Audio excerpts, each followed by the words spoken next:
Di tanah Jawa, pernah hidup seorang wali yang ucapannya mengguncang iman banyak orang. Ia berkata, "Aku ini engkau, dan engkau itu dia." Kalimat ini membuat sebagian orang tersungkur dalam kekaguman. Namun membuat sebagian wali lain justru diliputi kegelisahan dan ketakutan. Dialah Syekh Siti Jenar, seorang sufi yang mengajarkan hakikat terdalam, kebebasan jiwa, dan penyatuan dengan Tuhan. Namun di sisi lain, berdiri Sunan Bonang, wali besar yang menegaskan satu hal penting, tasawuf tanpa syariat adalah jalan berbahaya yang bisa menyesatkan umat. Dua-duanya wali, dua-duanya alim, dua-duanya mencari ridha Allah.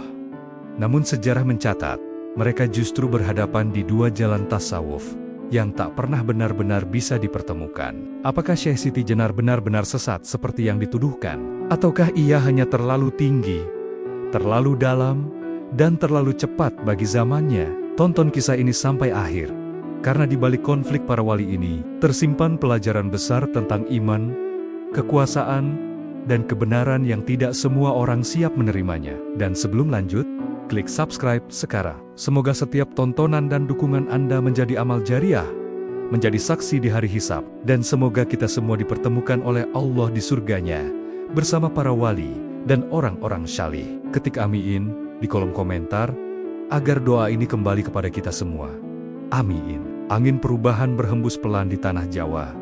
Kerajaan Majapahit yang berabad-abad menjadi pusat kekuasaan dan kebudayaan, mulai kehilangan cahayanya. Istana masih berdiri megah, namun wibawa raja tak lagi sekuat dulu. Di pasar, di pelabuhan, dan di desa-desa, orang-orang mulai merasakan kegelisahan yang sama. Dunia lama sedang runtuh, sementara dunia baru belum sepenuhnya dipahami. Di tengah keruntuhan itu, ajaran Islam datang bukan sebagai pedang, melainkan sebagai jalan. Para saudagar membawanya lewat pelabuhan, para ulama menyampaikannya lewat lisan dan teladan. Islam diterima dengan pelan, menyatu dengan budaya, wayang, tembang, dan laku hidup orang Jawa. Namun justru karena penyebaran yang lembut itulah, pertanyaan besar muncul di benak banyak orang. Sejauh mana Islam harus diikuti? Dan sejauh mana tradisi lama boleh dipertahankan? Masyarakat Jawa saat itu bukan hanya mencari aturan baru, mereka mencari ketenangan batin. Ritual demi ritual dijalani, doa-doa dilantunkan, namun hati masih terasa kosong. Banyak orang mulai menoleh ke jalan tasawuf, jalan sunyi yang menjanjikan kedekatan langsung dengan Tuhan. Tasawuf menawarkan sesuatu yang tak diberikan oleh kekuasaan dan adat lama, rasa damai, makna hidup, dan harapan akan keselamatan jiwa. Disinilah para wali memainkan peran penting. Mereka bukan sekadar pendakwah, tetapi juga penuntun batin masyarakat. Wali Songo hadir sebagai jembatan antara Islam dan Jawa, antara syariat dan budaya. Namun meski sama-sama membawa cahaya, para wali tidak selalu menempuh jalan yang seragam. Setiap wali memiliki pendekatan, cara, dan kebijaksanaan sendiri sesuai kondisi umat yang dihadapinya. Di balik harmoni dakwah itu, perlahan muncul perbedaan pandangan tentang tasawuf. Sebagian mengajarkan tahapan yang teratur, dimulai dari syariat, lalu tarekat, hingga hakikat. Namun, ada pula yang berbicara langsung tentang hakikat terdalam, tentang lenyapnya diri di hadapan Tuhan, tentang kesadaran bahwa segala yang ada hanyalah miliknya. Ajaran semacam ini terdengar indah, tetapi juga berbahaya bila jatuh ke telinga yang belum siap. Di tengah kegelisahan zaman inilah, nama Syekh Siti Jenar mulai disebut-sebut. Ia tidak datang membawa kitab tebal atau aturan yang rumit. Ia datang dengan kata-kata sederhana, namun mengguncang, tentang hidup, mati, dan Tuhan yang begitu dekat, hingga terasa menyatu dengan manusia. Bagi sebagian orang, ajarannya seperti air di tengah dahaga. Bagi sebagian lain, ajarannya terasa mengancam tatanan yang sedang dibangun. Pada saat yang sama, Sunan Bonang dan para wali lainnya tengah berjuang menegakkan Islam sebagai fondasi masyarakat baru. Mereka melihat umat yang masih rapuh, mudah goyah, dan belum siap menerima ajaran yang terlalu dalam. Bagi mereka, ketertiban iman lebih utama daripada kebebasan batin yang disalahpahami. Maka tanpa disadari, tanah Jawa sedang menuju sebuah persimpangan besar. Di satu sisi, ada jalan tasawuf yang menuntun manusia langsung ke inti ketuhanan. Di sisi lain, ada jalan dakwah yang menekankan keteraturan, tahapan, dan tanggung jawab sosial. Dua jalan ini belum bertabrakan, namun tanda-tandanya mulai terlihat. Dan dari persimpangan inilah, kisah besar tentang Syekh Siti Jenar dan Sunan Bonang akan dimulai. Nama Syekh Siti Jenar mulai bergaung di tengah kegelisahan masyarakat Jawa. Ia bukan bangsawan, bukan pula tokoh istana. Ia dikenal sebagai pengembara ilmu. Seseorang yang memilih jalan sunyi untuk mencari makna hidup. Di desa-desa, orang-orang menyebutnya dengan nada berbisik, penuh rasa hormat sekaligus penasaran. Sosoknya sederhana, namun kata-katanya terasa berat dan dalam. Syekh Siti Jenar tidak berbicara tentang surga dan neraka dengan bahasa ancaman. Ia berbicara tentang diri manusia, tentang kesadaran, dan tentang hidup yang sering dijalani tanpa benar-benar disadari. Ia mengajak orang untuk mengenal dirinya sendiri sebelum mengenal Tuhan. Menurutnya, selama manusia masih terikat pada ego dan rasa memiliki, ia belum benar-benar hidup. Ajarannya tentang kematian menjadi salah satu yang paling mengguncang. Syekh Siti Jenar berkata bahwa kebanyakan manusia sesungguhnya sudah mati. Mati dalam keinginan, mati dalam ketakutan, dan mati dalam ketergantungan pada dunia. Hidup sejati baginya adalah saat manusia mampu melepaskan dirinya dari semua itu dan menyadari kehadiran Tuhan di setiap tarikan napas. Disinilah ia mulai berbicara tentang hakikat. Bagi Syekh Siti Jenar, Tuhan bukanlah sesuatu yang jauh di langit. Tuhan hadir sangat dekat, lebih dekat dari urat leher manusia sendiri. Ketika seseorang telah sampai pada kesadaran tertinggi, batas antara hamba dan Tuhan seolah lenyap. Bukan berarti manusia menjadi Tuhan, melainkan manusia tak lagi melihat dirinya sebagai sesuatu yang terpisah dari kehendaknya. Kata-kata inilah yang membuat banyak orang terpesona. Kaum kecil, para petani, dan mereka yang lelah dengan aturan dunia menemukan penghiburan dalam ajaran ini. Mereka merasa dihargai sebagai manusia yang memiliki nilai, bukan sekadar rakyat atau pengikut. Bagi mereka, Syekh Siti Jenar bukan guru yang memerintah, melainkan sahabat yang membangunkan kesadaran. Namun pesona itu juga menimbulkan kegelisahan. Ajaran yang begitu tinggi dan langsung menyentuh hakikat dianggap berbahaya bila diterima tanpa landasan yang kuat. Sebagian orang mulai menafsirkan kata-kata Syekh Siti Jenar secara bebas. Ada yang merasa tak lagi perlu menjalankan ibadah lahir karena menganggap batinnya telah menyatu dengan Tuhan. Dari sinilah kecurigaan mulai tumbuh. Berita tentang ajaran Syekh Siti Jenar akhirnya sampai ke telinga para wali. Mereka tidak serta-merta menuduh atau menghakimi, namun kegelisahan itu nyata. Islam yang baru tumbuh di Jawa masih sangat rapuh. Masyarakat baru saja belajar mengenal syariat, baru mulai memahami batas halal dan haram. Jika ajaran hakikat disampaikan tanpa tahapan, dikhawatirkan umat justru akan tersesat oleh pemahamannya sendiri. Syekh Siti Jenar sendiri tidak melihat dirinya sebagai pembangkang. Ia merasa hanya menyampaikan apa yang ia rasakan sebagai kebenaran batin. Baginya, setiap manusia memiliki jalan masing-masing menuju Tuhan. Ia tidak berniat meruntuhkan syariat, tetapi meyakini bahwa hakikat adalah tujuan akhir yang tak bisa dihindari. Di titik inilah, benih perbedaan mulai tumbuh semakin jelas. Di satu sisi, ada ajaran pembebasan batin yang memikat hati. Di sisi lain, ada tanggung jawab besar menjaga akidah umat. Dua kepentingan ini perlahan mendekat, menuju sebuah pertemuan yang tak lagi bisa dihindari. Dan di kejauhan, Sunan Bonang mulai memperhatikan dengan saksama. Berbeda dengan Syekh Siti Jenar yang memilih jalan sunyi, Sunan Bonang berdiri di tengah masyarakat. Ia hadir di pesantren, di pasar, di pelabuhan, dan di ruang-ruang pertemuan rakyat. Sunan Bonang memahami satu hal penting.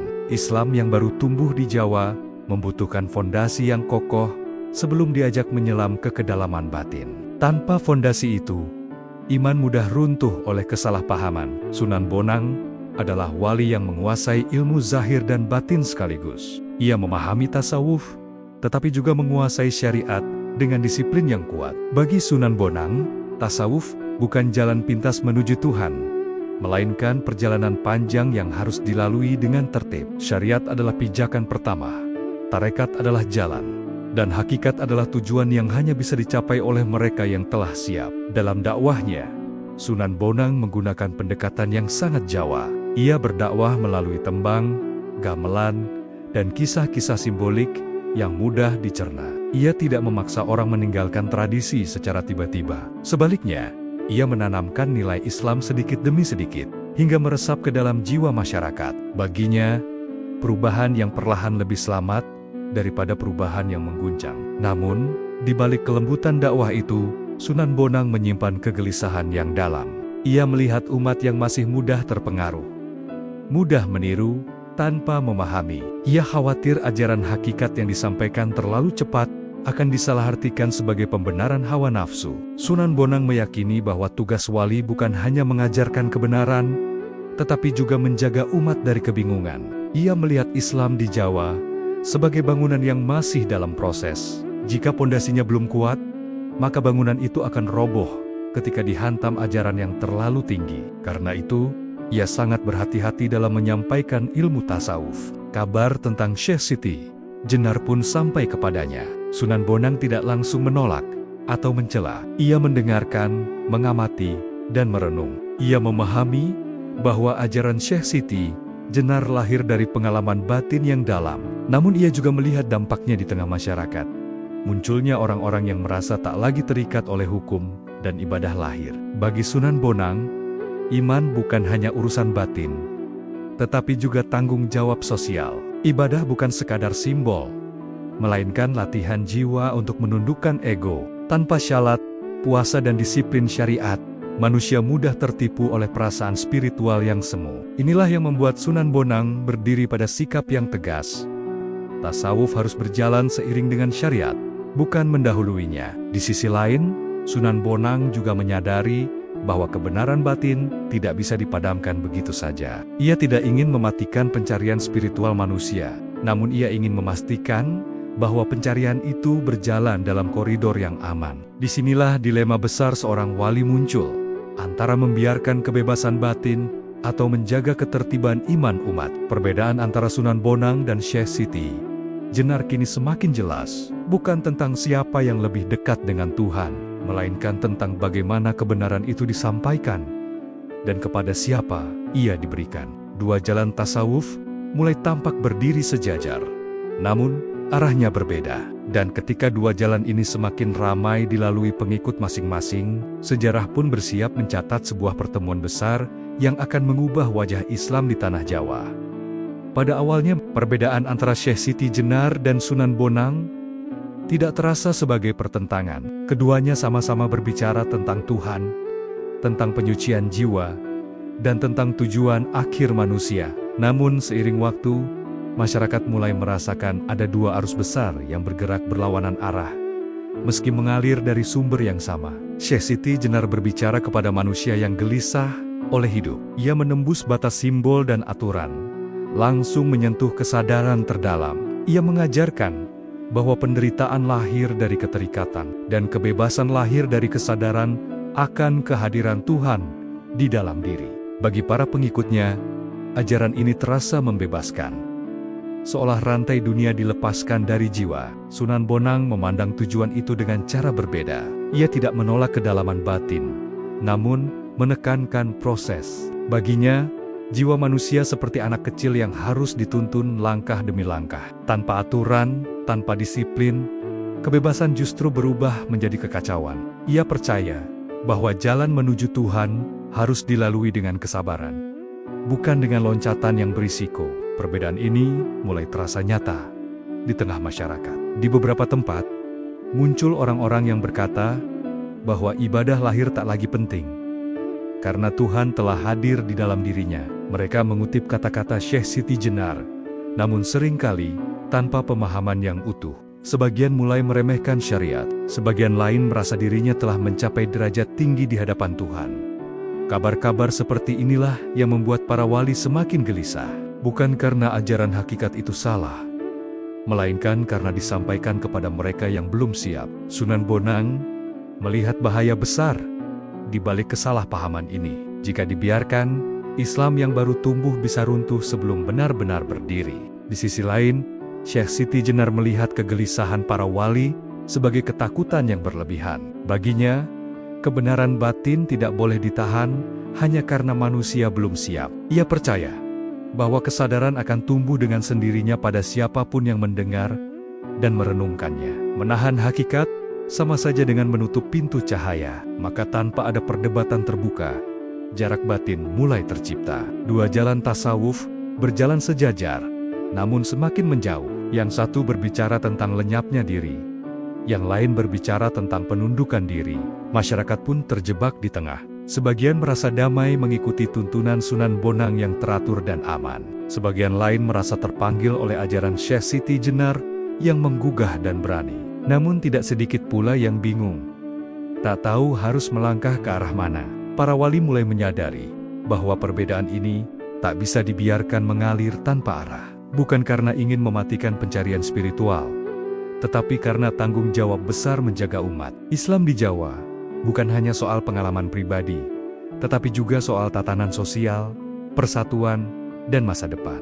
Di titik inilah, pertanyaan besar mulai menggantung di udara. Apakah dua jalan ini benar-benar menuju tujuan yang sama? Ataukah perbedaan cara akan membawa akibat yang berbeda pula? Tidak ada jawaban pasti saat itu. Yang ada hanyalah kesadaran bahwa sebuah pertemuan tak terelakkan sedang mendekat. Dan ketika dua jalan tasawuf ini semakin memperlihatkan wajahnya masing-masing, sejarah pun bersiap memasuki babak yang lebih gelap, lebih tegang, dan lebih menentukan. Perbedaan yang semula hanya terasa di tengah masyarakat, kini mulai memasuki ruang yang lebih sunyi. Ruang para wali.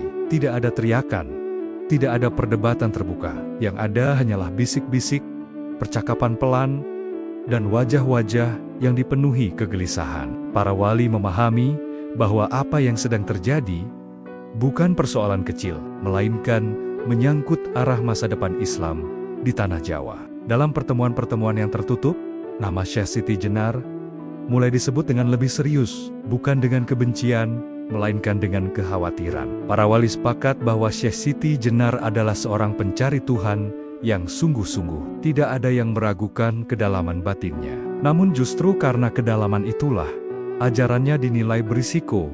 Bila jatuh ke telinga yang belum siap, Sunan Bonang menjadi salah satu wali yang paling gelisah. Ia telah melihat langsung dampak ajaran itu di tengah masyarakat. Orang-orang mulai berbicara tentang kebebasan batin, namun melupakan disiplin ibadah. Ada yang mengaku telah sampai pada hakikat, tetapi masih dikuasai amarah dan kesombongan. Bagi Sunan Bonang, ini adalah tanda bahaya yang tak bisa diabaikan. Sebagian wali lain mencoba bersikap lebih lunak. Mereka berpendapat bahwa setiap zaman melahirkan caranya sendiri dalam mencari Tuhan. Mereka khawatir jika ajaran Syekh Siti Jenar ditekan terlalu keras, justru akan mematikan semangat pencarian spiritual yang sedang tumbuh. Namun suara ini tidak sepenuhnya mampu menenangkan kegelisahan yang ada. Perdebatan di antara para wali bukan soal benar dan salah secara mutlak. Yang dipersoalkan adalah waktu dan cara. Apakah masyarakat Jawa yang baru mengenal Islam sudah siap menerima ajaran hakikat yang begitu dalam? Ataukah ajaran itu seharusnya disampaikan secara terbatas hanya kepada mereka yang telah matang secara iman? Di balik semua itu, terselip satu kekhawatiran lain yang jarang diucapkan. Islam di Jawa sedang berada dalam fase yang sangat rapuh. Jika terjadi kekacauan pemahaman, bukan hanya iman umat yang terancam, tetapi juga persatuan sosial. Perbedaan spiritual bisa dengan mudah berubah menjadi perpecahan yang berbahaya. Sunan Bonang menyadari bahwa diam bukan lagi pilihan, namun ia juga tidak ingin bertindak tergesa-gesa. Ia memahami bahwa Syekh Siti Jenar bukan musuh, melainkan saudara seiman yang menempuh jalan berbeda. Karena itu, langkah apapun yang diambil harus dilandasi kebijaksanaan, bukan emosi. Sementara itu, Syekh Siti Jenar tampak berjalan pada jalannya sendiri. Ia tidak merasa sedang menimbulkan kekacauan. Baginya, kegelisahan adalah bagian dari proses kesadaran. Ia percaya bahwa mereka yang tersesat akan kembali dengan sendirinya ketika waktunya tiba. Keyakinan inilah yang membuat jarak antara dirinya dan para wali semakin melebar. Bisik-bisik itu akhirnya mengerucut pada satu kesadaran bersama. Sebuah pertemuan langsung tidak lagi bisa dihindari. Para wali merasa perlu mendengar langsung penjelasan Syekh Siti Jenar. bukan dari kabar dan tafsir yang beredar di masyarakat. Mereka berharap, lewat dialog, jalan tengah masih mungkin ditemukan. Namun di balik harapan itu, tersimpan kekhawatiran yang tak terucap. Jika dialog gagal, maka pilihan-pilihan yang lebih berat harus dipertimbangkan. Pilihan yang tidak diinginkan oleh siapapun, tetapi mungkin diperlukan demi menjaga umat. Dan di tengah keheningan malam Jawa, para wali mulai mempersiapkan diri. Sebuah pertemuan besar akan segera terjadi. Pertemuan yang kelak membelah sejarah dan meninggalkan luka yang masih terasa hingga hari ini. Ajaran yang paling sering dikaitkan dengan Syekh Siti Jenar adalah Manunggaling Kawula Gusti. Sebuah ungkapan yang terdengar indah, namun juga menakutkan bagi banyak orang. Kalimat ini bukan sekadar rangkaian kata, melainkan puncak dari perjalanan batin yang panjang. Bagi Syekh Siti Jenar, inilah inti dari pencarian spiritual manusia. Manunggaling Kawula Gusti tidak dimaksudkan sebagai pengakuan bahwa manusia adalah Tuhan. Syekh Siti Jenar memaknainya sebagai lenyapnya ego, hilangnya rasa memiliki, dan tunduknya seluruh kehendak manusia kepada kehendak Tuhan. Dalam kondisi itu, manusia tidak lagi melihat dirinya sebagai pusat, melainkan sebagai bagian dari kehendak ilahi yang lebih besar. Namun, penjelasan semacam ini tidak selalu sampai dengan utuh kepada masyarakat. Banyak orang hanya mendengar potongan kalimatnya, lalu menafsirkannya sesuai pemahaman masing-masing. Ada yang menganggap dirinya telah menyatu dengan Tuhan, lalu merasa bebas dari kewajiban ibadah. Ada pula yang menjadikannya pembenaran atas keinginan duniawi yang belum mampu ia lepaskan. Syekh Siti Jenar sendiri berbicara tentang kematian sebelum mati. Ia mengajak manusia untuk mematikan hawa nafsu, kesombongan, dan rasa diri yang berlebihan. Menurutnya, selama manusia masih mengaku memiliki sesuatu, ia belum benar-benar mengenal Tuhan. Dalam kematian batin itulah kesadaran baru lahir. Bagi mereka yang benar-benar menempuh jalan ini dengan kesungguhan, ajaran Syekh Siti Jenar terasa menenangkan. Mereka tidak lagi mengejar dunia dengan rakus, tidak pula takut kehilangan. Hidup dijalani dengan kesadaran bahwa segala sesuatu adalah milik Tuhan dan akan kembali kepadanya. Namun di sisi lain, para wali melihat bahaya besar di balik ajaran ini. Bukan pada inti ajarannya, melainkan pada cara dan konteks penyampaiannya. Sunan Bonang dan para wali lainnya memahami bahwa hakikat adalah ilmu yang hanya bisa dipikul oleh jiwa yang matang. Jika disampaikan kepada orang awam tanpa bimbingan yang ketat, ia bisa berubah menjadi kesesatan yang halus. Sunan Bonang melihat gejala yang mengkhawatirkan. Ada orang-orang yang berbicara tentang manunggal, tetapi masih dipenuhi amarah.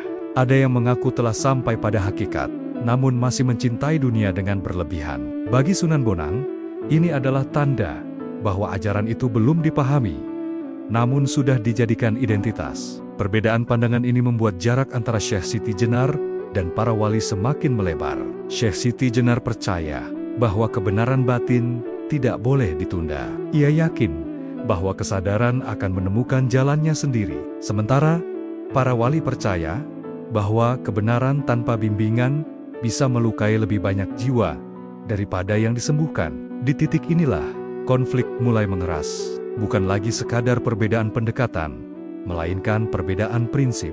Apakah hakikat harus disampaikan apa adanya, atau harus disaring demi keselamatan umat? Tidak ada jawaban mudah atas pertanyaan ini. Manunggaling Kawula Gusti akhirnya menjadi simbol dari perpecahan ini. Bagi sebagian orang, ia adalah puncak makrifat. Bagi sebagian lain, ia adalah ujian besar bagi keimanan umat. Dan di antara dua penilaian itu, sejarah Jawa bergerak menuju babak yang semakin menentukan.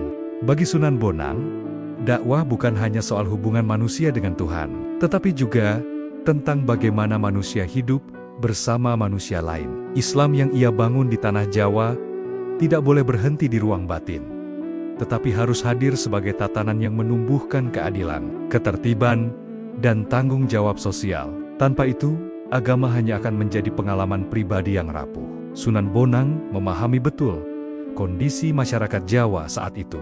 Mereka baru saja keluar dari tatanan lama yang runtuh, kehilangan pegangan, dan mudah terombang-ambing oleh pengaruh baru. Dalam situasi seperti ini, kebebasan batin yang tidak terarah bisa berubah menjadi kekacauan. Karena itulah, Sunan Bonang menekankan pentingnya syariat sebagai kerangka hidup bersama. Syariat, bagi Sunan Bonang, bukan sekadar aturan ibadah. Ia adalah latihan disiplin yang membentuk karakter manusia. Salat melatih keteraturan, puasa melatih pengendalian diri, zakat melatih kepedulian sosial. Semua itu adalah fondasi agar tasawuf tidak jatuh menjadi pelarian ego yang halus. Dalam dakwahnya, Sunan Bonang tidak memusuhi tradisi. Ia menyaringnya. Ia menggunakan tembang, gamelan, dan kisah simbolik untuk menyampaikan nilai Islam tanpa memutus akar budaya masyarakat. Pendekatan ini membuat Islam diterima sebagai bagian dari kehidupan, bukan sebagai ancaman terhadap identitas Jawa. Namun keberhasilan dakwah ini juga membawa tanggung jawab besar. Sunan Bonang melihat dirinya bukan hanya sebagai guru spiritual, tetapi juga sebagai penjaga keseimbangan. Ia khawatir jika ajaran yang terlalu menekankan kebebasan batin menyebar tanpa kendali, maka masyarakat akan kehilangan arah bersama. Setiap orang berjalan dengan tafsirnya sendiri, tanpa ikatan nilai yang menyatukan.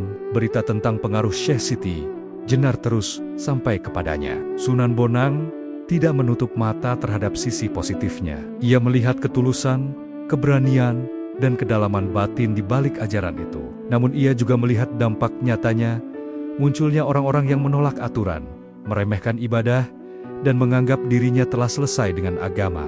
Bagi Sunan Bonang, iman tidak boleh memutuskan manusia dari tanggung jawab sosial. Seseorang yang benar-benar dekat dengan Tuhan seharusnya semakin rendah hati, semakin peduli, dan semakin taat pada nilai kebaikan bersama. Jika yang terjadi justru sebaliknya, maka ada yang keliru dalam prosesnya. Di titik ini, Sunan Bonang merasa harus bersikap lebih tegas, bukan dengan kemarahan, tetapi dengan kejelasan sikap. Ia mulai menegaskan di hadapan murid-muridnya bahwa tasawuf tanpa syariat adalah jalan berbahaya. Hakikat bukan untuk dipamerkan, tetapi untuk dijaga dalam kerendahan hati. Sikap ini membuat perbedaan antara dua jalan tasawuf semakin kentara. Di satu sisi, ada ajaran yang menekankan kebebasan kesadaran individu. Di sisi lain, ada dakwah yang menekankan keteraturan dan keselamatan bersama. Keduanya sama-sama berbicara tentang Tuhan,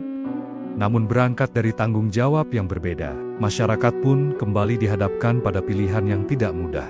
Mengikuti jalan yang menggugah batin, atau jalan yang menuntun dengan pasti. Banyak yang belum menyadari bahwa pilihan ini bukan sekadar soal spiritualitas, tetapi juga akan menentukan arah kehidupan bersama. Dan di balik semua itu, bayangan pertemuan besar semakin dekat. Sebuah pertemuan yang akan mempertemukan kebebasan batin dan tatanan sosial dalam satu ruang yang penuh ketegangan. Di tengah perbedaan para tokoh besar, rakyatlah yang paling merasakan dampaknya. Mereka bukan ahli tasawuf, bukan pula ulama yang menguasai kitab. Mereka hanyalah manusia biasa yang mencari ketenangan hidup. Namun kini, mereka dihadapkan pada dua ajaran yang sama-sama mengatasnamakan jalan menuju Tuhan. Di desa-desa, obrolan tentang Syekh Siti Jenar dan Sunan Bonang mulai terdengar di beranda rumah dan sudut pasar. Ada yang mengagungkan ajaran kebebasan batin, ada yang berpegang teguh pada tuntunan syariat. Tidak sedikit pula yang bingung, takut salah langkah, namun juga takut kehilangan kesempatan mendekat kepada Tuhan. Sebagian rakyat menemukan kelegaan dalam ajaran Syekh Siti Jenar. Bagi mereka yang hidup dalam tekanan ekonomi dan sosial, ajaran tentang kemerdekaan jiwa terasa menenangkan. Mereka diajak melihat bahwa penderitaan dunia bukanlah segalanya. Namun tidak semua mampu memahami kedalaman ajaran itu. Ada yang hanya menangkap kesimpulannya tanpa melalui prosesnya. Di sisi lain, ajaran Sunan Bonang memberi rasa aman. Syariat yang jelas, ibadah yang teratur, dan tuntunan hidup yang pasti membuat banyak orang merasa terlindungi. Namun bagi sebagian lainnya, jalan ini terasa berat dan menuntut disiplin yang belum tentu mampu mereka jalani dengan konsisten. Ketegangan mulai terasa ketika perbedaan ini masuk ke kehidupan sehari-hari. Ada keluarga yang terpecah karena pilihan spiritual yang berbeda. Ada tetangga yang saling mencurigai, bahkan ada yang mulai merasa lebih suci dari yang lain. Seolah jalan yang ia pilih adalah satu-satunya kebenaran. Para wali melihat gejala ini dengan keprihatinan yang mendalam. Islam yang seharusnya menyatukan, justru berpotensi memecah jika tidak ditangani dengan bijaksana. Bukan ajarannya yang salah, tetapi cara manusia memegang ajaran itulah yang seringkali melahirkan masalah. Syekh Siti Jenar tetap berjalan pada keyakinannya. Ia percaya bahwa kegelisahan adalah bagian dari proses kesadaran. Baginya, kebingungan bukan musuh, melainkan pintu menuju pemahaman yang lebih dalam. Ia tidak ingin menarik kembali kata-kata yang telah ia ucapkan, karena baginya, kebenaran tidak boleh disesuaikan dengan ketakutan. Sementara itu, Sunan Bonang semakin yakin bahwa intervensi diperlukan. Ia melihat umat yang mulai kehilangan pijakan. Jika dibiarkan, perbedaan ini bisa berkembang menjadi perpecahan yang lebih besar. Namun ia juga tahu bahwa memaksa keseragaman bukanlah solusi. Di tengah tarikan dua arah ini, rakyat berada pada posisi yang paling rentan. Mereka ingin dekat dengan Tuhan, tetapi takut tersesat. Mereka ingin bebas, tetapi juga butuh tuntunan. Kebimbangan ini membuat suasana batin masyarakat semakin tegang. Perbedaan yang semula bersifat pemikiran, kini mulai menyentuh ranah sosial. Ini bukan lagi soal ajaran di ruang sunyi, melainkan soal kehidupan bersama. Para wali menyadari bahwa persoalan ini harus segera dihadapi secara terbuka, sebelum luka yang lebih dalam tercipta. Dan ketika suara rakyat semakin riuh, ketika kebingungan semakin nyata, maka satu hal menjadi jelas. Konflik ini tidak bisa lagi diselesaikan dengan diam. Sebuah pertemuan besar, sebuah dialog yang menentukan, kini tidak lagi bisa ditunda. Hari itu, suasana terasa berbeda. Para wali berkumpul dengan niat yang sama, mencari kejelasan atas kegelisahan yang kian meluas. Syekh Siti Jenar pun diundang untuk duduk bersama. Tidak ada niat mengadili. Setidaknya, itulah yang diharapkan. Namun semua yang hadir tahu, pertemuan ini bukan pertemuan biasa. Disinilah dua jalan tasawuf akan saling menatap secara langsung. Syekh Siti Jenar datang dengan ketenangan yang sulit dibaca. Wajahnya tenang, tutur katanya pelan, seolah tak membawa beban apapun. Baginya, pertemuan ini hanyalah kesempatan untuk menyampaikan apa yang ia yakini sebagai kebenaran batin. Ia tidak datang untuk berdebat, apalagi mempertahankan diri. Ia datang sebagai seorang pencari yang bersedia didengar. Sunan Bonang membuka pembicaraan dengan kehati-hatian. Ia tidak menuduh, tidak pula memojokkan. Ia berbicara tentang umat yang sedang belajar berjalan, tentang iman yang masih rapuh, dan tentang tanggung jawab besar para wali menjaga jalan bersama. Nada suaranya lembut, namun syarat dengan keprihatinan. Ketika Syekh Siti Jenar mulai berbicara, suasana menjadi hening. Ia menjelaskan bahwa ajarannya tidak pernah bermaksud menghapus syariat. Ia hanya ingin membawa manusia mengenal Tuhan lebih dekat, lebih jujur, dan lebih sadar. Baginya, syariat adalah pintu, bukan tujuan. Hakikat adalah tempat di mana pintu itu seharusnya mengantarkan manusia. Namun, disinilah perbedaan itu kembali muncul. Sunan Bonang menanggapi dengan tenang, tetapi tegas. Ia menekankan bahwa pintu tidak boleh ditinggalkan sebelum seseorang benar-benar memahami fungsinya. Banyak orang, katanya, berhenti di tengah jalan dan mengira telah sampai. Disitulah bahaya muncul. Percakapan itu tidak pernah berubah menjadi pertengkaran, tetapi juga tidak pernah menemukan titik temu. Setiap kalimat yang disampaikan Syekh Siti Jenar dipahami dengan kacamata pengalaman batin. Setiap tanggapan Sunan Bonang lahir dari tanggung jawab sosial dan keimanan umat. Keduanya berbicara tentang Tuhan, namun berdiri di ruang yang berbeda. Para wali lain ikut menyimak, sebagian mencoba menengahi, sebagian hanya terdiam. Mereka menyadari bahwa persoalan ini bukan soal dalil semata. Ini adalah soal tingkat pemahaman dan kesiapan manusia. Apa yang benar bagi satu orang bisa menjadi jebakan bagi yang lain. Syekh Siti Jenar tetap pada keyakinannya. Ia percaya bahwa kesadaran tidak bisa dipaksakan bertahap. Setiap jiwa memiliki waktunya sendiri. Menahan hakikat, menurutnya, sama dengan menunda cahaya. Ia tidak melihat kesalahan dalam menyampaikan kebenaran apa adanya. Sunan Bonang pun tidak bergeser dari sikapnya.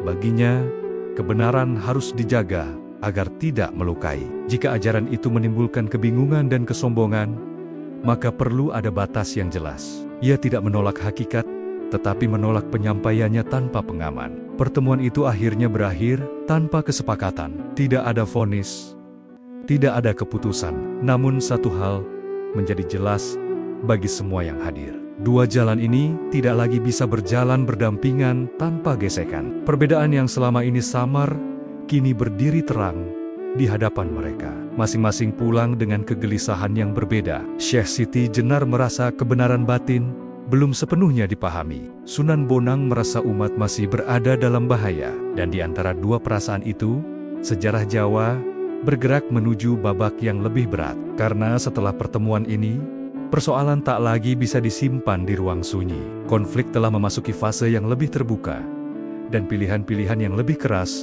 mulai membayangi langkah para wali. Setelah pertemuan itu, suasana tidak kembali seperti semula. Kata-kata yang diucapkan telah menyebar, ditafsirkan, dan dibicarakan di berbagai tempat. Apa yang sebelumnya hanya menjadi perdebatan di kalangan terbatas, kini mulai merembes ke tengah masyarakat dengan dampak yang semakin terasa. Para wali menyadari bahwa waktu untuk bersikap netral semakin menipis. Sunan Bonang berada dalam posisi yang berat. Ia tidak meragukan ketulusan Syekh Siti Jenar, namun ia semakin melihat kerusakan yang ditimbulkan oleh kesalahpahaman. Ada orang-orang yang merasa telah mencapai puncak spiritual, lalu meremehkan ibadah.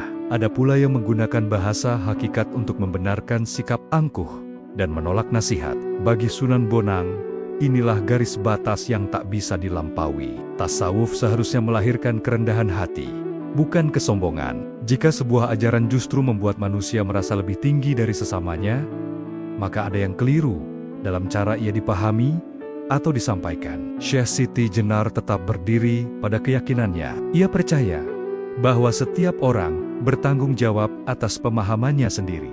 Ia tidak ingin menarik kembali ajaran yang ia anggap sebagai kebenaran. Baginya, menyesuaikan hakikat demi kenyamanan sosial justru merupakan bentuk pengkhianatan terhadap pengalaman batin. Namun, para wali melihat persoalan ini dari sudut yang berbeda. Mereka tidak hanya melihat individu, tetapi umat secara keseluruhan.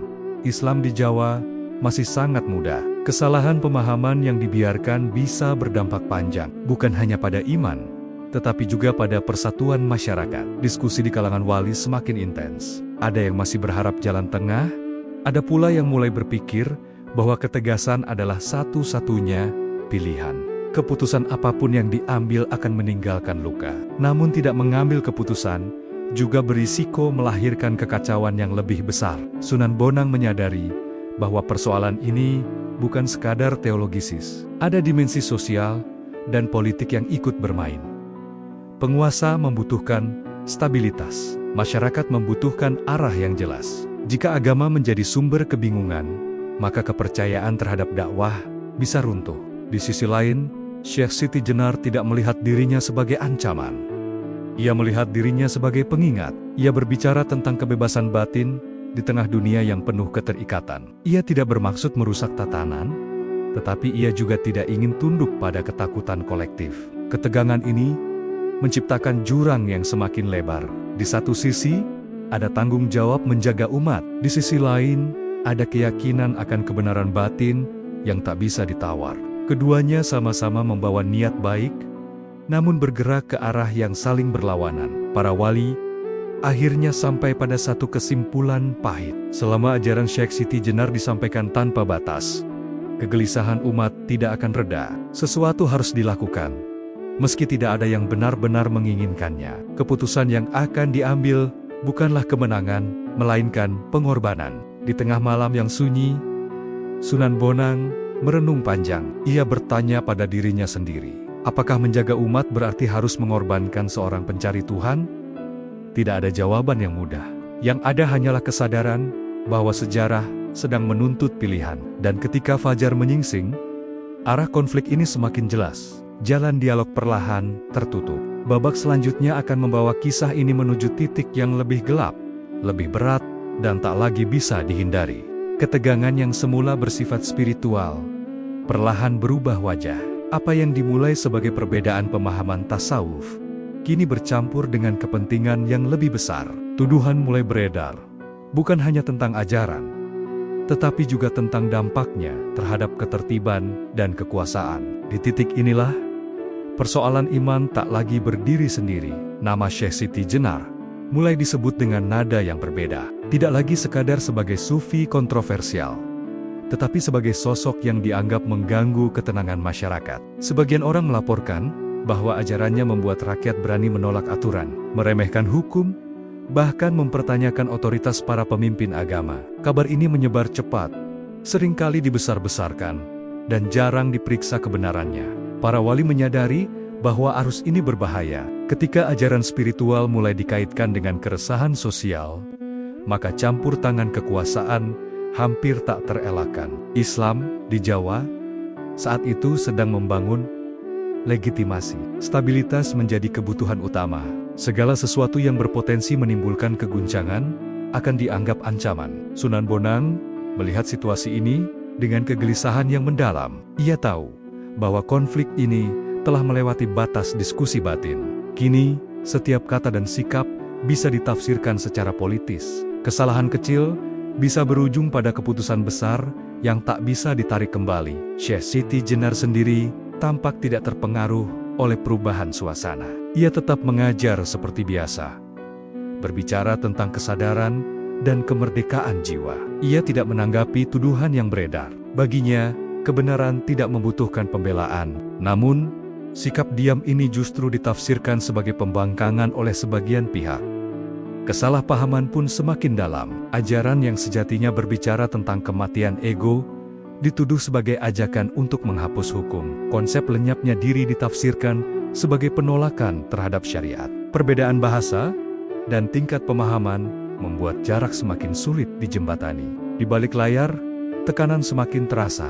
Para wali didorong untuk bersikap tegas, bukan hanya demi kemurnian ajaran, tetapi demi menjaga stabilitas masyarakat. Keputusan yang diambil tidak lagi murni soal tasawuf, melainkan soal masa depan, tatanan sosial yang sedang dibangun. Sunan Bonang berada dalam dilema yang paling berat. Ia tahu bahwa jika persoalan ini diserahkan sepenuhnya pada kekuasaan, maka hasilnya bisa sangat kejam.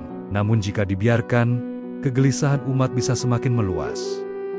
Setiap pilihan membawa konsekuensi yang menyakitkan. Sebagian wali masih berharap pada jalan damai. Mereka berharap Syekh Siti Jenar bersedia membatasi ajarannya atau menyampaikannya secara tertutup. Namun, harapan ini semakin menipis. Syekh Siti Jenar tidak melihat alasan untuk menarik diri dari apa yang ia yakini sebagai kebenaran. Politik zaman pun mengambil perannya. Ketertiban lebih dihargai daripada kebebasan batin. Keseragaman dianggap lebih aman daripada perbedaan. Dalam iklim seperti ini, suara yang berbeda mudah dicap sebagai ancaman. Meski lahir dari niat yang tulus, ketika tuduhan, ketakutan, dan kepentingan bertemu, ruang dialog semakin sempit. Konflik ini tak lagi sekadar soal ajaran, tetapi soal siapa yang berhak menentukan arah kebenaran di tengah masyarakat. Dan pada titik inilah, semua pihak mulai menyadari satu hal yang pahit.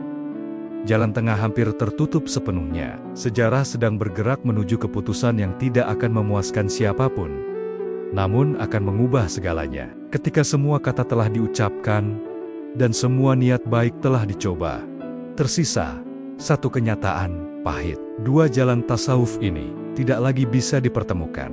Bukan karena keduanya bertujuan berbeda, melainkan karena waktu, cara, dan tanggung jawab yang mereka pikul tidak pernah berada pada titik yang sama. Syekh Siti Jenar berdiri teguh pada keyakinannya. Baginya, kebenaran batin bukanlah sesuatu yang bisa dinegosiasikan. Ia percaya bahwa Tuhan tidak dibatasi oleh aturan manusia, dan kesadaran tidak tunduk pada ketakutan sosial. Ia melihat apa yang ia ajarkan sebagai panggilan jiwa, bukan pemberontakan.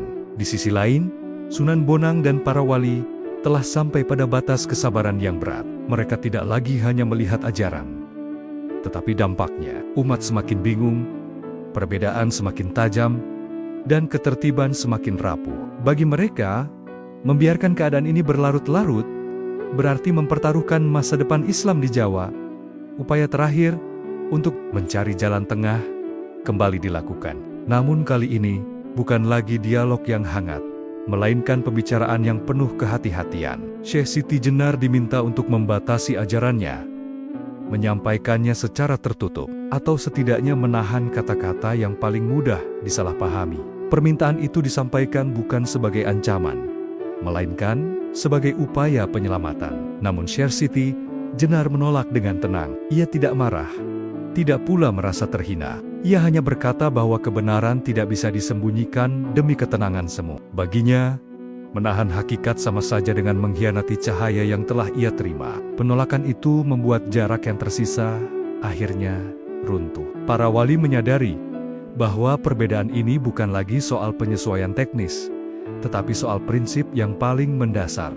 Jika satu pihak harus mundur, maka ia akan kehilangan jati dirinya. Jika kedua pihak bertahan, maka benturan tak terhindarkan. Sunan Bonang merasakan beban yang luar biasa. Ia tahu bahwa keputusan apapun akan melukai. Ia tidak melihat Syekh Siti Jenar sebagai musuh, melainkan sebagai saudara seiman yang berjalan terlalu jauh di depan. Namun sebagai wali, ia merasa terikat oleh tanggung jawab yang lebih besar daripada simpati pribadi. Di titik ini, sejarah seolah berhenti sejenak. Semua pihak memahami bahwa mereka sedang berdiri di ambang keputusan besar. Tidak ada pilihan yang sepenuhnya benar, dan tidak ada jalan keluar tanpa pengorbanan. Inilah saat ketika idealisme bertemu dengan realitas, dan keduanya saling menolak untuk mengalah. Masyarakat pun mulai merasakan ketegangan itu. Mereka tahu bahwa sesuatu akan segera terjadi. Bisik-bisik berubah menjadi kecemasan. Harapan akan perdamaian perlahan memudar, digantikan oleh rasa pasrah terhadap takdir yang sedang disusun oleh keadaan. Dua jalan tasawuf kini berdiri berhadapan tanpa jembatan. Di satu sisi, ada kebebasan batin yang menolak batas. Di sisi lain, ada tanggung jawab umat yang menuntut kejelasan. Keduanya lahir dari cinta kepada Tuhan, namun berakhir pada perpisahan yang menyakitkan. Dan ketika keputusan akhir mulai dibentuk, satu hal menjadi pasti, apapun yang akan terjadi setelah ini, nama Syekh Siti Jenar dan Sunan Bonang akan selamanya terikat dalam sejarah Jawa, bukan sebagai pemenang dan pecundang, tetapi sebagai simbol dari konflik abadi antara hakikat dan tatanan. Babak selanjutnya bukan lagi tentang perdebatan. Ia akan menjadi tentang akhir sebuah perjalanan dan awal dari warisan yang akan terus diperdebatkan sepanjang zaman. Tidak ada satu versi tunggal tentang akhir perjalanan Syekh Siti Jenar.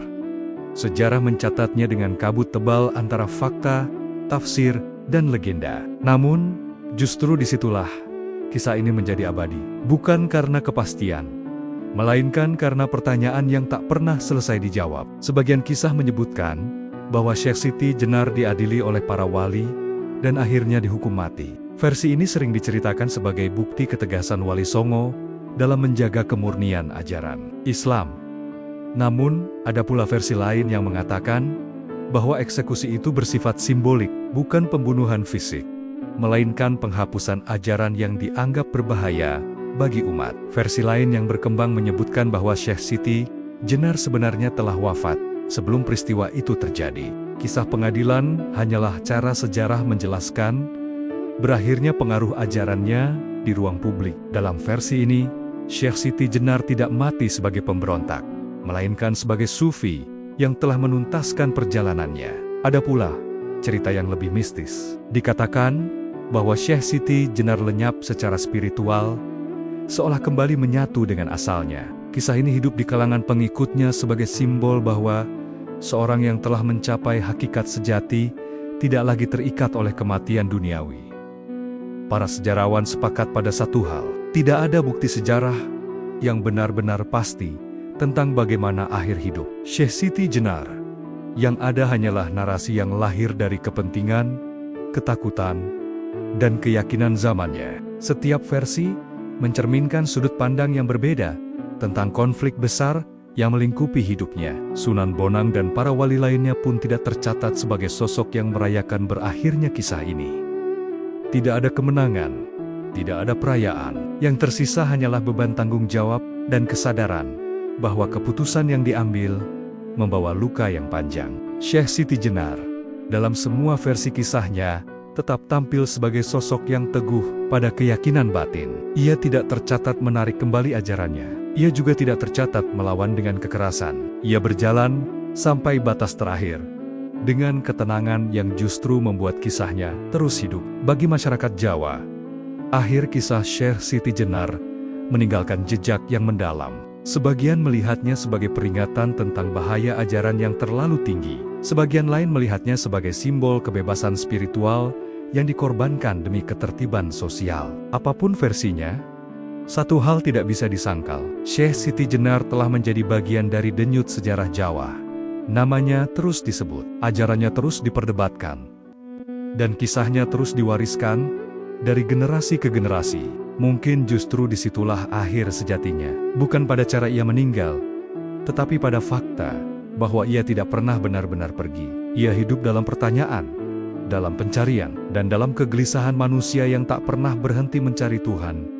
Dan ketika kisahnya berakhir, sejarah tidak menutup buku. Ia justru membuka halaman baru.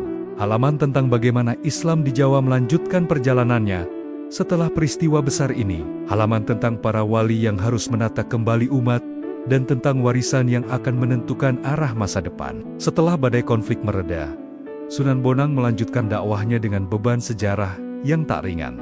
Ia tidak hanya mewarisi keberhasilan penyebaran Islam, tetapi juga luka dari keputusan besar yang pernah diambil. Nama Syekh Siti Jenar masih bergaung di benak masyarakat, dan Sunan Bonang memahami bahwa warisan itu tak bisa dihapus begitu saja. Sunan Bonang semakin berhati-hati dalam berdakwah. Ia menegaskan kembali pentingnya syariat sebagai fondasi iman, namun tidak menutup pintu tasawuf. Ia justru memperhalus pendekatannya, mengajarkan bahwa kedalaman batin harus berjalan seiring dengan kerendahan hati dan kepatuhan lahir. Bagi Sunan Bonang, tasawuf yang benar adalah tasawuf yang membumi. Dakwah Sunan Bonang tidak keras dan tidak memaksa. Ia kembali menggunakan pendekatan budaya sebagai jalan utama. Tembang-tembang dakwahnya menyebar luas, membawa pesan ketauhidan dengan bahasa yang lembut dan akrab bagi masyarakat Jawa. Islam tidak diposisikan sebagai kekuatan yang menakutkan, melainkan sebagai jalan hidup yang menenangkan. Pengalaman konflik dengan Syekh Siti Jenar membuat Sunan Bonang semakin sadar akan pentingnya tahapan. Ia menekankan kepada murid-muridnya bahwa ilmu bukan hanya soal kebenaran, tetapi juga soal kesiapan penerima. Sebuah ajaran yang benar bisa menjadi bencana jika disampaikan pada waktu dan tempat yang salah. Di pesantren-pesantren, Sunan Bonang menanamkan keseimbangan antara lahir dan batin. Ibadah ditegakkan, akhlak dibentuk, dan tasawuf diperkenalkan secara bertahap. Ia ingin melahirkan generasi yang kuat secara iman, tetapi tetap rendah hati dan bertanggung jawab terhadap masyarakat. Namun di balik ketegasan itu, Sunan Bonang tidak memendam kebencian. Ia tidak pernah tercatat mencela Syekh Siti Jenar dengan kata-kata kasar. Bahkan dalam beberapa riwayat, ia justru menyebutnya sebagai sosok yang memiliki pengalaman batin yang dalam, namun berada di jalur yang sulit dipahami oleh kebanyakan orang. Warisan terbesar Sunan Bonang bukanlah kemenangan atas perbedaan, melainkan sistem dakwah yang mampu bertahan lama. Islam di Jawa tumbuh sebagai agama yang ramah, terstruktur, dan berakar kuat di masyarakat. Syariat menjadi fondasi, sementara tasawuf menjadi ruh yang menghidupkan. Masyarakat perlahan menemukan keseimbangan baru. Kegelisahan yang dulu membelah mulai mereda, meski tidak pernah benar-benar hilang. Nama Syekh Siti Jenar tetap hidup dalam cerita dan diskusi. Namun, kehidupan beragama berjalan dengan lebih tertata. Sunan Bonang menyadari bahwa sejarah tidak pernah benar-benar selesai. Apa yang ia bangun hari ini akan dinilai oleh generasi berikutnya dengan kacamata yang berbeda. Namun sebagai wali, ia telah memilih jalannya. Ia memilih menjaga umat, meski harus menanggung beban kesalahpahaman. Dan dari warisan inilah, Islam Nusantara tumbuh dengan wajahnya yang khas. Wajah yang lembut, bertahap, dan penuh pertimbangan. Wajah yang lahir dari pengalaman konflik, pengorbanan, dan kebijaksanaan yang dipetik dari luka masa lalu. Namun pertanyaan tentang siapa yang benar dan siapa yang salah belum sepenuhnya terjawab. Ia tetap bergema di ruang-ruang diskusi, menunggu generasi baru untuk merenungkannya kembali. Seiring waktu berlalu, satu pertanyaan terus menghantui ingatan kolektif masyarakat Jawa. Dalam konflik antara Syekh Siti Jenar dan Sunan Bonang, siapa sebenarnya yang benar dan siapa yang salah? Pertanyaan ini tidak pernah benar-benar menemukan jawaban tunggal, karena sejarah jarang berpihak pada kesederhanaan. Bagi sebagian orang, Sunan Bonang dan para wali dipandang sebagai penjaga akidah. Mereka dianggap berhasil menyelamatkan Islam di Jawa dari kekacauan pemahaman. Dengan ketegasan mereka, syariat berdiri kokoh dan umat memiliki arah yang jelas. Tanpa langkah itu, Islam mungkin akan tumbuh tanpa batas, kehilangan bentuk, dan mudah disalahgunakan. Namun bagi sebagian lain, Syekh Siti Jenar justru dipandang sebagai korban. Ia dilihat sebagai seorang sufi yang telah melampaui zamannya, membawa ajaran yang terlalu dalam untuk masyarakat yang belum siap. Dalam pandangan ini, Syekh Siti Jenar bukanlah pembangkang, melainkan pencari Tuhan yang membayar mahal keberaniannya. Perbedaan penilaian ini menunjukkan satu hal penting. Konflik ini tidak bisa disederhanakan menjadi hitam dan putih. Keduanya lahir dari niat yang sama, mendekatkan manusia kepada Tuhan. Yang membedakan hanyalah cara, konteks, dan tanggung jawab yang mereka pikul.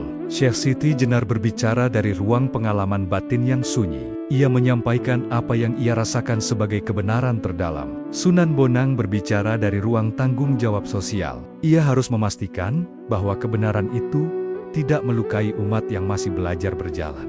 Dalam konteks pribadi, ajaran Syekh Siti Jenar mungkin menemukan tempatnya pada jiwa yang telah matang. Namun dalam konteks masyarakat luas, pendekatan Sunan Bonang lebih mampu menjaga keteraturan dan persatuan. Disinilah perbedaan itu menjadi tak terhindarkan. Sejarah kemudian memilih jalannya sendiri, jalan yang memberi ruang lebih besar pada keteraturan daripada kebebasan batin, jalan yang mengutamakan keselamatan bersama daripada pengalaman individual. Namun pilihan sejarah bukan berarti penolakan mutlak terhadap pencarian batin, melainkan penundaan demi kesiapan zaman. Masyarakat Jawa mewarisi dua hal dari konflik ini. Dari Sunan Bonang, mereka mewarisi Islam yang membumi, terstruktur, dan ramah budaya. Dari Syekh Siti Jenar, mereka mewarisi keberanian bertanya, keberanian mencari, dan kesadaran bahwa hubungan dengan Tuhan tidak selalu bisa dibatasi oleh kata-kata. Pertanyaan tentang kebenaran pun berubah bentuk. Bukan lagi siapa yang benar, tetapi kapan dan untuk siapa sebuah kebenaran disampaikan. Bukan lagi siapa yang salah, tetapi bagaimana kesalahan bisa lahir dari niat yang baik. Di titik ini, kisah Syekh Siti Jenar dan Sunan Bonang tidak lagi sekadar cerita masa lalu. Ia menjadi cermin bagi setiap generasi tentang bagaimana menyampaikan keyakinan, tentang tanggung jawab terhadap sesama, dan tentang kebijaksanaan dalam perbedaan. Mungkin sejarah tidak meminta kita untuk memilih salah satu. Mungkin sejarah hanya ingin kita belajar bahwa iman tanpa kebijaksanaan bisa melukai, dan kebijaksanaan tanpa kejujuran batin bisa mengering. Dan ketika pertanyaan tentang benar dan salah tak lagi mencari jawaban tunggal, kisah ini pun bersiap menuju penutupnya. Penutup yang bukan akhir, melainkan pelajaran yang akan terus hidup di sepanjang perjalanan manusia mencari Tuhan. Kisah Syekh Siti Jenar dan Sunan Bonang tidak berakhir pada siapa yang menang atau kalah. Ia berakhir sebagai pelajaran besar tentang perjalanan iman manusia. Dua jalan tasawuf yang pernah membelah sejarah Jawa itu kini berdiri sebagai cermin, memantulkan wajah pencarian manusia yang tak pernah sederhana. Syekh Siti Jenar mewakili keberanian menembus batas. Ia mengajarkan bahwa Tuhan tidak hanya dicari di luar diri, tetapi juga di kedalaman kesadaran. Ia berbicara tentang lenyapnya ego, tentang kematian sebelum mati, dan tentang kebebasan jiwa yang lahir dari penyerahan total. Jalan ini indah, namun juga berbahaya bila ditempuh tanpa kesiapan. Sunan Bonang mewakili kebijaksanaan menjaga jalan bersama. Ia mengajarkan bahwa iman bukan hanya urusan batin, tetapi juga tanggung jawab sosial. Syariat baginya adalah pagar yang melindungi umat, agar pencarian spiritual tidak berubah menjadi kesesatan. Jalan ini aman, namun menuntut kesabaran dan disiplin yang panjang. Sejarah memilih untuk memberi ruang lebih besar pada jalan Sunan Bonang, bukan karena jalan Syekh Siti Jenar sepenuhnya salah, tetapi karena masyarakat saat itu lebih membutuhkan fondasi daripada loncatan. Islam di Jawa tumbuh sebagai agama yang membumi, terstruktur, dan menyatu dengan budaya. Pilihan ini membawa stabilitas, namun juga meninggalkan kerinduan akan kedalaman batin. Warisan Syekh Siti Jenar tidak pernah benar-benar hilang. Ia hidup dalam pertanyaan, dalam kegelisahan spiritual, dan dalam pencarian sunyi. Mereka yang merasa bahwa aturan saja tidak cukup, nama dan ajarannya terus dibicarakan. Bukan untuk diikuti secara mentah, tetapi untuk direnungkan dengan kebijaksanaan. Dari Sunan Bonang, masyarakat mewarisi cara berdakwah yang lembut dan bertahap. Islam hadir bukan sebagai pemutus tradisi, melainkan sebagai penuntun yang memurnikan. Dari Syekh Siti Jenar, masyarakat mewarisi keberanian menyelam ke dalam diri untuk bertanya tentang makna hidup dan kedekatan dengan Tuhan. Dua jalan ini sebenarnya tidak saling meniadakan. Mereka adalah dua sisi dari perjalanan yang sama. Syariat tanpa ruh akan kering, dan tasawuf tanpa pijakan akan tersesat. Keduanya membutuhkan keseimbangan yang hanya bisa dicapai dengan kebijaksanaan dan kerendahan hati. Kisah ini mengajarkan bahwa kebenaran tidak selalu harus disuarakan dengan cara yang sama kepada semua orang. Ada kebenaran yang harus disampaikan perlahan, ada pula yang harus disimpan hingga jiwa siap menerimanya.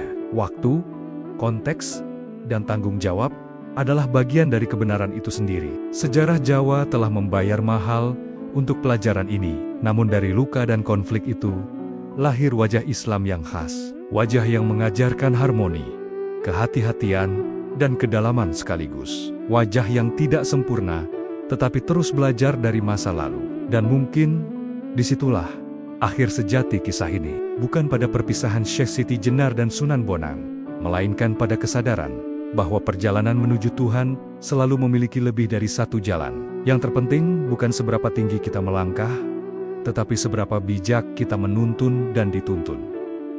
Kisah ini selesai, namun pertanyaannya tetap hidup. Jalan mana yang kita pilih, dan bagaimana kita menjalaninya dengan rendah hati?